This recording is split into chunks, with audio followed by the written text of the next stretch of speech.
Tahukah anda nama Mekah dikenali dengan pelbagai nama dalam Al-Quran Karim? Cuma nama yang paling popular adalah nama Makkah dan juga nama Bakkah.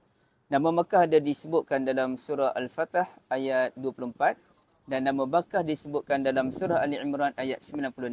Apa beza antara Makkah dengan Bakkah? Okey, Bakkah ini bererti satu tempat yang bersesak-sesak. Banyak pandangan ulama, tapi antaranya tempat yang penuh dengan ramai orang bersesak-sesak.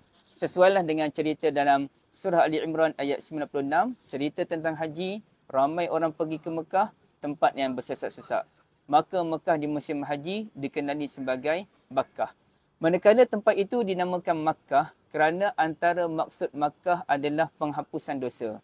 Kerana apabila kita pergi ke Mekah, terutamanya ketika haji dan juga umrah, ia berpeluang kepada kita untuk memohon ampunan kepada Allah dan menghapuskan dosa kita.